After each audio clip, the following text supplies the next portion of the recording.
Okay, so I'm just going to, what we did following that, I'm just going to give you a bit of information about what we did as Oracy champions, because we, as part of our training, we had 3 days, I think it was, in the first year for Oracy champion training.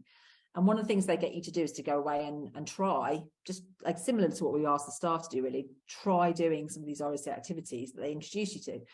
And again, Sam and I, 2 Sams, Sam and I decided that what we were going to do was just pick out, again, something we thought would work, not try to go for anything too radical, but try and go for something that was maybe a bit of a twist on what we already do, or added a bit more depth.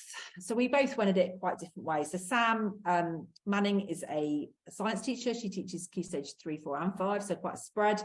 She really wanted to start with Key Stage 3, okay? And she wanted to start with what they do a lot of in science, which is sort of paired or very small groups, or 3s, 4s, discussions. She wanted to sort of try and play around with that.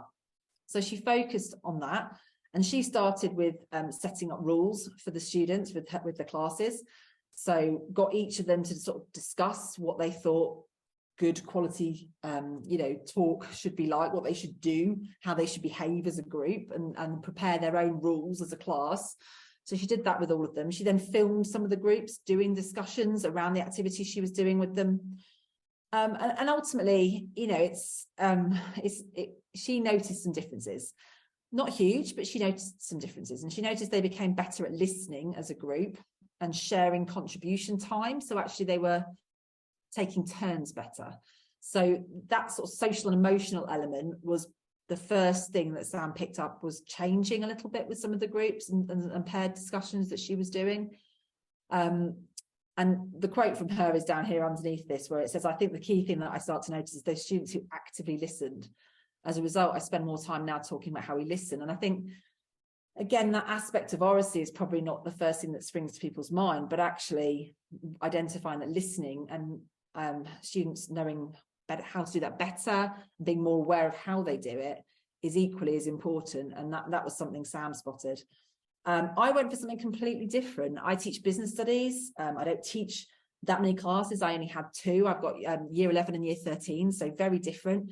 And this was the sort of spring term, so we were knee deep in mocks and revision stuff. So a very different sort of set of students. And I went for, I sort of quite liked this, which is their talk tactics, which they share with you. And these are sort of different roles students can take within a team. And, as a perfect example, I immediately was like, I'm not sure that one will work, but I can see that one would. I can see how that one might. And I picked out 3, and in my usual style, rather than doing a little bit, I went for the lot. So I went for a total lesson that was entirely Oracy, no writing at all. And I decided to link it to the exam question structure. So I took these roles, and I picked out 3 of them that lend themselves really nicely to business studies final GCSE papers, where they have to write 9-mark answers that essentially weigh up 2 sides of an argument and give a conclusion with a decision for this business. So I picked out the roles there that would be instigate, which would be the first idea, okay, which is the one on the top left. I picked out challenge, which is presenting the alternative argument, and then summarize, which was kind of the conclusion, as if it were. And it was really interesting, because I had 2 classes of year 11 that year, and I only did it with one of them, just because of the nature of the way the timings worked out pre their mock, that one class did it and the other class didn't have a chance to do it.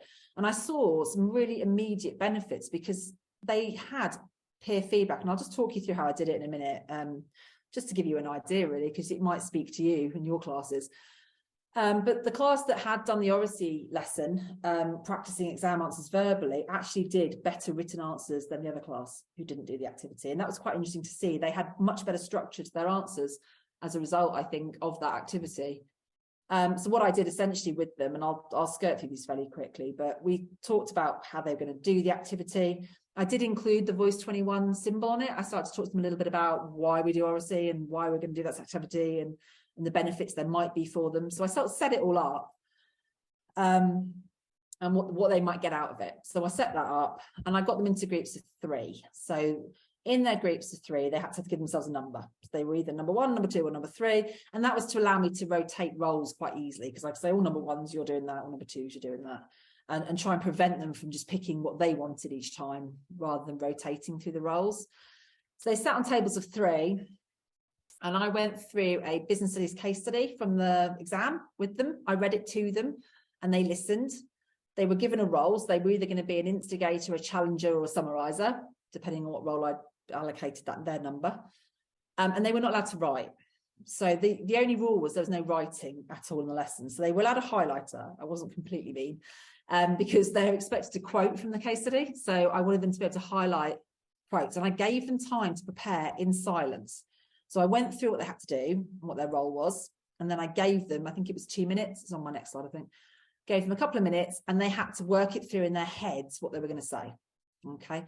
And then once they'd all had that time, I then gave them a set period of time to work through that answer. So the first person went through what they had to say for their part, second person theirs, third person theirs, and then they could critique it as a group at the end.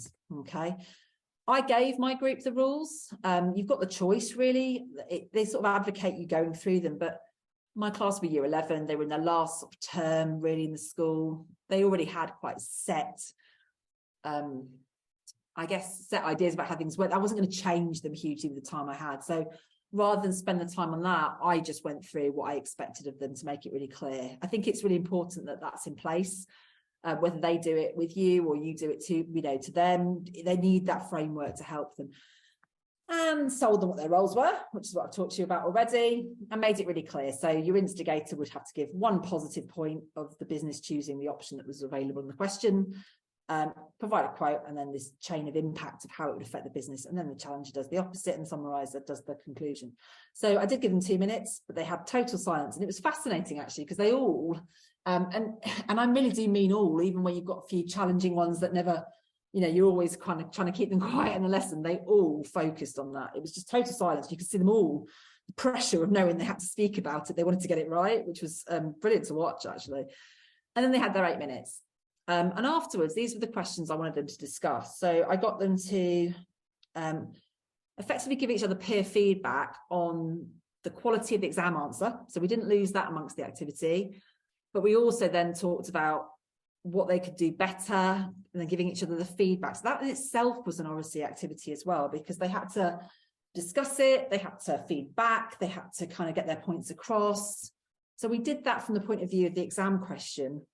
And I got them to do 3 of these. So they did it in a cycle. So we'd then change the roles. So we did 3 of these in the lesson. And by the end of it, they were much more confident and much quicker, interestingly. That I sort of found by the 3rd time they were doing this, that they kind of got it nailed. They knew how it worked and they needed a lot less time to plan for it. And then I gave them time at the end to reflect on the actual Oracy skills. So not the exam question now, a little bit about how they had done. So I sent them home. I decided to do this, a little bit of feedback in the classroom, a bit of a chat, nothing serious really, but sent them home with this to complete about themselves. And it was really interesting to read some of the things that they wrote. I mean, there was a couple of kids that just said, yes, yes, yes, I was great. You always get a few of them, but actually a huge amount of the group really started to unpick how they'd got on, how well they'd answered it. Were they getting that themselves across clearly? Do they feel that they listened well enough? All of that. It was actually really, really good activity. And I've since, I did a table session as part of that sharing at the end of last year on this one, and it's since been adopted quite a bit in history and geography. Again, similarly, essay-based subjects. So this was kind of the one that spoke to me. So it's just trying to give you an example of where we started in terms of activities and how different they can look as well.